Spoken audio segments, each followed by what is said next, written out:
1,00,000 మంది శివభక్తులతో కలిసి మహారుద్రాక్ష పూజలో పాల్గొనండి. వెంటనే కాల్ చేసి మీ పేరును నమోదు చేసుకోండి. Hi viewers, India's largest digital media network Suman టీవీకి స్వాగతం. ప్రస్తుతం మనతో ఉన్నారండి motivational speaker and language trainer Vijaya Bangaru అమ్మ.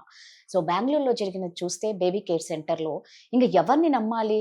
ఇద్దరు సంపాదిస్తే కానీ ముందుకు సాగలేని బ్రతుకులు అందరివీను. మరి ఇలాంటి టైంలో ఎవరిని నమ్మాలి, ఏం చేయాలి? ఒక ఎంఎన్సీ కంపెనీలోనే ఇలా ఉంటే బయట పరిస్థితి ఏంటి? సో దీని గురించి అసలు ఏం జరిగిందో కూడా అమ్మని అడిగి తెలుసుకుందాం. అమ్మ నమస్తే. నమస్తే రాజా. నిజంగా అమ్మ ఆ వీడియో చూస్తూ ఉంటే బాబాయ్ భయం వేస్తుంది. అందుకేనేమో కొంతమంది పిల్లలు కనడమే వద్దనుకుంటారేమో అని ఈ ప్రాబ్లమ్స్ వల్ల నిజంగా అనిపిస్తుంది. సరేలే బయట ఎక్కడన్నా వదిలి పెడదాము అని అంటే అక్కడ కూడా ఇలాగే జరుగుతున్నాయి. ఏదో మంచి ఎంఎన్సీ కంపెనీ అంటే చిన్నది కాదు, దాంట్లో బేబీ కేర్ సెంటర్ లో అన్నప్పుడు ఎంత ధైర్యంగా పేరెంట్స్ ఉండరు. రీజనబుల్ కూడా ఉంటారు కదండి. పిల్లలకి ఏదైనా జబ్బు చేసింది లేదా ఏడుస్తున్నారు అందుబాటులో ఉంటారు అనేసి వాళ్ళు వదిలేస్తారు. కానీ అమ్మా ఇంకా ఎవరిని నమ్మాలి? ఇంట్లో వాళ్ళని నమ్మలేక, బయట వాళ్ళని నమ్మలేక, కళ్ళెదుటిగా ఉంటారులే మన పిల్లలని చూసుకున్నా ఎలా అమ్మా ఇది అసలు ఏం జరిగింది? ఇవన్నీ వింటుంటే భయం వేస్తుంది. ఇది ఒక ఎంఎన్సీ కంపెనీ రాదు గారు, అది క్యాప్ జెమినీ క్యాంపస్ అనేసి డే కేర్ సెంటర్ అది.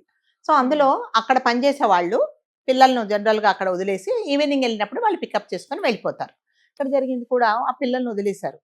సో జనరల్ గా తల్లిదండ్రులు ఏం చేస్తారంటే రీజనబుల్ గా ఉంటుంది కదా. ఇంకోటి మనం పని చేసే దగ్గరే డే కేర్ సెంటర్స్ ఉన్నాయనుకోండి, మనం విల్ ఫీల్ మోర్ హ్యాపీ.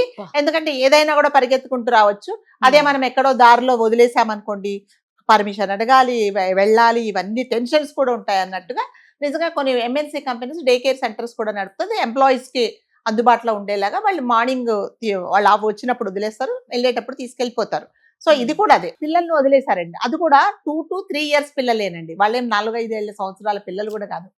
అయితే ఆ పిల్లలు జనరల్ గా పిల్లలు అంటే ఏడుస్తారు కదా రాదు, ఏడవకుండా ఉంటారు, ఉండరు. సో ఆ పిల్ల దట్టు తల్లిదండ్రులను మిస్ అయిపోతారు. ఇంట్లో వాళ్ళు ఎవరు లేరు, అందరు కొత్త వాళ్ళు, కొత్త వాతావరణం, పిల్లలంతా కొత్త వాళ్ళు అన్నట్టుగా కొన్నిసార్లు కొంతమంది పిల్లలు ఏడుస్తారు. ఒకరు ఏడ్చారంటే ఏడుస్తాడు వాడు, ఎందుకంటే వాడిని ఏడుస్తున్నాడు, వాడి దగ్గర తీశారు కాబట్టి నాకు కూడా అదే టీపీటీ దొరుకుతుంది అన్న ఉద్దేశంతో ఏడుస్తారు.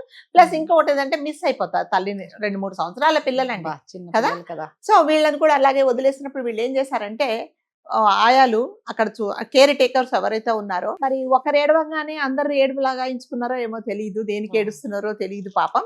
వీళ్ళ పిల్లలందరినీ తీసుకెళ్లి వాష్రూమ్ లో ఈ ఫ్రంట్ లోడ్ వాషింగ్ మిషన్ లో కొంతమందిని, తర్వాత ఈ వెస్టర్న్ టాయిలెట్స్ ఉంటాయి దాని మీద కొంతమందిని కూర్చోబెట్టారు. కొంతమందికి ఈ ఫ్లష్ ఇది ఉంటుంది మనం చేస్తాం కదా, హ్యాండ్ పైప్, దాంతో నోట్లో నీళ్లు కొట్టారు.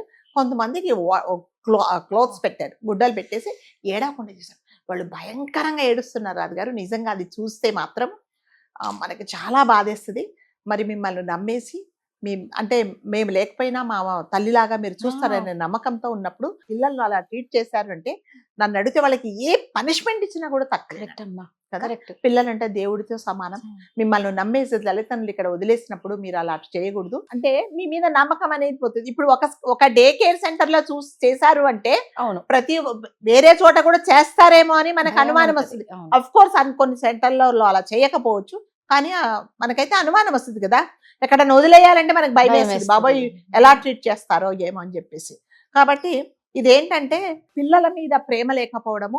అంటే ఆయాలను కూడా జనరల్ గా రాదు గారు ఎలా అంటే ఎవరినన్నా అపాయింట్ చేసుకునేటప్పుడు కొంతమందికి డే కేర్ సెంటర్లో వాళ్ళు ఫస్ట్ కేర్ తీసుకునే వాళ్ళకి పిల్లలు ఉన్నారా లేదా అనేది చూస్తారు. ఎందుకంటే పిల్లలు ఉన్న వాళ్ళకి పిల్లలు ఎలా చూసుకోవాలో, వాళ్ళు విసిగిస్తే వాళ్ళని ఎలా దగ్గర తీసుకోవాలో, మనం ఎంత ఓపికగా ఉండాలో అనేది వాళ్ళకి మాత్రమే తెలుస్తుంది. ప్లస్ పిల్లలు లేకపోయినా కొంతమందికి ఏంటంటే పిల్లలంటే చాలా ప్రేమ ఉంటుంది. వేరే వాళ్ళ పిల్లల్ని కూడా నాకు ఎట్లాగా లేరు కదా ఈ పిల్లల్ని ముద్దు చేద్దామని అలాంటి వాళ్ళని కానీ అలా చూసి తీసుకుంటారు. జనరల్ గా ఆయాలని ఓపిక, ఫస్ట్ ఆఫ్ ఆల్ ఓపిక ఉంటారు. అంటే వేరే వాళ్ళ పిల్లలు నా పిల్లలుగా నేను ఓన్ చేసుకొని చూసుకుంటే వాళ్ళని మాత్రమే నాకు తెలిసి ఎవరైనా అపాయింట్ చేసుకుంటారు. మరి ఈ ఎంఎన్సీలో ఎలా అపాయింట్ చేసుకున్నారో తెలియదండి. 5 మందిలో 2 మాత్రం పోలీస్ కస్టడీలో ఉన్నారు. ఇంకా still they are searching for another 3.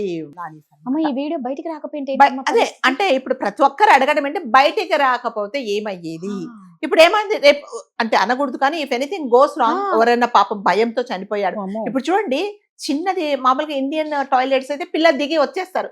Western అనే దాంట్లో పిల్లలు మనం 2-3 సంవత్సరాల పిల్లల్ని మనం ఎత్తి కూర్చోబెట్టాల్సిందే కదా. సో అందులో కూర్చోబెట్టిన వాళ్ళు ఇంకా గిలగిల కుట్టుకుంటున్నారు రాజుగారు అసలు.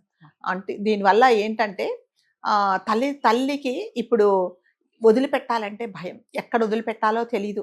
పోనీ ఇంట్లో ఉంచుదాము అంటే మళ్ళీ న్యూక్లియర్ ఫ్యామిలీస్, ఇంట్లో ఎవరు లేరు. ఇదివరకు అంటే ఆఫీసులలో ఉద్యోగం చేసే వాళ్ళు ఈ 15-20 ఏళ్ల నుంచి వచ్చేయండి, ఇదివరకు లేవండి. ఇదివరకు ఏంటంటే ఇంట్లో పెద్దవాళ్ళు ఉండేవాళ్ళు, అమ్మా నాన్న లేకపోతే బామ్మలో ఎవరో నానమ్మలో ఉండి చూసుకుంటాను, నీకు ఎందుకమ్మా నువ్వు ఆఫీస్కి వెళ్ళిపో నేను చూసుకుంటాను అనేవాళ్ళు.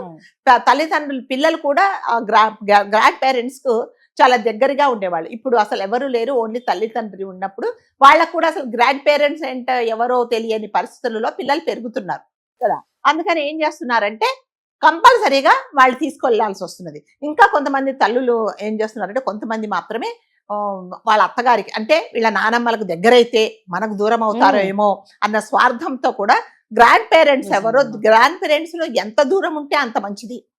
అంటే పెద్దవాళ్ళు కదా కొంచెం చాదస్తంతో ఏదో చెప్తారు, అమ్మ అది కాదు ఇది కాదు, పిల్లవాడు ఏడుస్తున్నా అంటే ఏం పర్లేదు నాకు ఇవ్వు నేను ఏదో చూస్తానంటారు. వీళ్ళకి ఏంటంటే వెంటనే హాస్పిటల్కి పరిగెత్తితే కానీ వీళ్ళకి రిలీఫ్ దొరకదు. సో అలాంటివన్నీ జరుగుతున్నాయి. కాబట్టి డే కేర్ సెంటర్స్ నడిపే వాళ్ళు ఏంటంటే కంపల్సరీగా అసలు మీరు ఎవరిని అపాయింట్ చేసుకుంటున్నారో అపాయింట్ చేసుకుంటే వాళ్ళను అసలు వాళ్ళకి ఓపిక ఉందా, వాళ్ళు పిల్లలు ఉన్నారా, పిల్లలు ప్రేమగా చూస్తారా అనేది కంపల్సరీగా చూడాలండి. లేకపోతే మాత్రము అంటే వాళ్ళ అదృష్టం బాగుండి పిల్లలకి ఏం అవ్వలేదు, ఆ వీడియో బయటకు వచ్చింది ఇదే ఉంది. లేకపోతే ఒకవేళ చనిపోయినా అంటే అనకూడదు కానీ ఒకవేళ ఒక పిల్లవాడో ఒక పాపో ఎవరైనా చనిపోయినా కూడా మళ్ళీ ఆ తల్లిదండ్రులకు ఎంత గర్భశోకం చెప్పండి. అంటే మిమ్మల్ని నమ్మి అంటే ఒక ఎంఎన్సి కంపెనీలోనే ఇలాంటివి జరుగుతుంటే ఈ మధ్య ఎక్కడ చూసినా డే కేర్ సెంటర్స్ ఉన్నాయి. మరి అక్కడ లోపల ఏం జరుగుతుందో మనకు తెలియదు కదా. ఇప్పుడు వాళ్ళు వీడియో పెట్టమంటే పెట్టట్లేదు అంటే మా మీద నమ్మకం లేదా అని అంటున్నారు అనమాట. అవసరం మనది కాబట్టి ఖచ్చితంగా మనం ఏం చేయాలంటే కంపల్సరీగా ఉంటేనే మనం తల్లిదండ్రులు కూడా ఉంటేనే మేము చేస్తాం. లేదా నా ఉద్యోగం లేకున్నా పర్వాలేదు, నా వైఫ్ అండ్ హస్బెండ్ మీరు అన్నట్టుగా కాస్ట్ ఆఫ్ లివింగ్ ఎక్కువ కాబట్టి కంపల్సరీగా వైఫ్ అండ్ హస్బెండ్ అంటే కష్టపడి పని చేస్తేనే సర్వైవ్ అవుతారు. అలాంటప్పుడు ఏం చేయాలంటే మీరిద్దరు ప్లాన్ చేసుకొని ఒకరి ఇంట్లో ఉండి మీరు పిల్లలు చూసుకుంటేలాగా ఉంటేనే మీరు పిల్లలు ప్లాన్ చేసుకోండి. లేదు నాకు ఉద్యోగమే ఇంపార్టెంట్, నాకు పిల్లలు అవసరం లేదన్నప్పుడు కనకపోవడమే మంచిది. నిజం. ఒక 2-3 years సాక్రిఫైస్ చేయాల్సిందే పిల్లల కోసం. మీరు ఏదన్నా ఉద్యోగాన్నన్నా వదులుకోవాలి, లేకపోతే పిల్లలు వద్దు అని అనుకోవాలి. ఇప్పుడు ఎందుకంటే మీ ఎవరి ఇంట్లో పెద్దవాళ్ళు ఉండటం లేదు. పెద్దవాళ్ళు ఉండకపోయేటప్పటికి ఏమవుతుందంటే కంపల్సరీగా 100% రెస్పాన్సిబిలిటీ మీదే అవుతున్నది ఖచ్చితంగా. కాబట్టి ఏం చేస్తున్నారు, తీసుకెళ్లి ఆ కేర్ సెంటర్ లో వదిలేస్తున్నారు.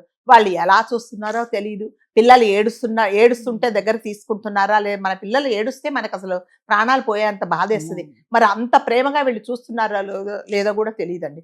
కాబట్టి ఇప్పుడు నుంచి ప్రతి ఒక్కరు నేను అనుకుంటే ఈ వీడియో చూసిన తర్వాత ప్రతి తల్లి పిల్లలను డే కేర్ సెంటర్ లో వదిలే ముందు కంపల్సరిగా చూసుకోవాల్సిన బాధ్యత ఎవరిదంటే తల్లి. పర్లేదు ఏదో ఒకటిరా బాబు ఉంటే ఉన్నాడు, నాకు కాస్త రిలీఫ్ దొరుకుతుంది. కొంతమంది తల్లిలకు అంటే నిజంగా వాళ్ళ వైపు నుంచి ఆలోచిస్తే పొద్దున్న లేవుతుంది, మనం చుట్టుకు వెళ్తాం కదా, ఆ పిల్లలు చేసేవన్నీ మనకు చాలా ముద్దుగా అనిపిస్తాయి. అదే మీరు 2 రోజులు 3 రోజులు మిమ్మల్ని కంపల్సరీగా 24 hours కూర్చోమంటే బాబాయ్ ఎప్పుడు వెళ్ళిపోతాడా అనిపిస్తుంది కదా. అది ఎందుకంటే ఆ ఓపిక అనేది ఉండదు పిల్లలు. మరి ఆ ఓపిక లేనప్పుడు తల్లి పిల్లలను కనకపోవడమే మంచిది. ఒకవేళ ఓపిక ఉంది అనుకోండి, మీరు కెరియర్ను మీ ఉద్యోగాన్ని వదిలేసి మీ పిల్లలను మీరు చూసుకోవాలి. సో ఇప్పుడేంటే మన పిల్లలను మనమే చూసుకోవాల్సిన బాధ్యత మనది, ఎవరు చూసుకోరు అనేది దీనివల్ల అర్థమైంది. కాబట్టి కంపల్సరిగా డే కేర్ సెంటర్లో ఇప్పుడు వదిలే ప్రతి ఒక్క తల్లి తండ్రి ఫస్ట్ చూసి అక్కడ వాళ్ళు ఎలా నడిపిస్తున్నారు లోపలికి వెళ్ళి చూసి, కొంతమంది అండి లోపలికి కూడా రానియరండి. అసలు లోపల ఏమున్నాయో ఫెసిలిటీస్ మనకు తెలియదు. ఆ నోరు లేని పిల్లలు 2-3 ఏళ్ల పిల్లలు అక్కడ లోపల ఏం కష్టం ఉన్నా మనకు చెప్పలేరు కదా. కాబట్టి అలాంటి వాటిలో మీరు చేర్చకపోవడమే మంచిది కదా. ఎంతో కష్టపడి మీరు ఎంతో సాక్రిఫైస్ చేసి ఎంతో బాధలు పడి మీరు ఒక పిల్లల్ని కన్నప్పుడు ఆ పిల్లలు ఒక ఏజ్ వచ్చేదాకా చూసుకోవాల్సిన బాధ్యత అయితే మీదే. కాబట్టి అంటే దీనివల్ల మనం నేర్చుకోవాల్సింది ఏంటంటే ఎప్పుడైనా జీవితంలో రాధ గారు మనకి ఏదైనా ఒక నష్టం కలిగితే ఆ నష్టం నుంచే మనం పాఠాలు నేర్చుకుంటాం. అది కదా గుణపాఠం. ఇప్పుడు ప్రతి ఒక్క తల్లి, మరి ముఖ్యంగా తల్లి అని ఎందుకు చెప్తున్నామంటే తల్లికే బాధ కదా. కాబట్టి ప్రతి ఒక్కరూ ఈ చిన్నపిల్లల్ని ఎక్కడ వదిలినా కూడా ఒకసారి మీరు కంపల్సరిగా చెక్ చేసుకొని వదలండి. లేదు మాకు పిల్లల్ని చూడాల్సిన ఇది లేదు, మాకు ఓపిక లేదంటే కనకపోవడమే బెస్ట్. రైట్. ఇప్పుడున్న సిచ్యువేషన్స్ అన్ని చూస్తే అలాగే అనిపిస్తుంది. అంతే చెప్పారు. Thank you.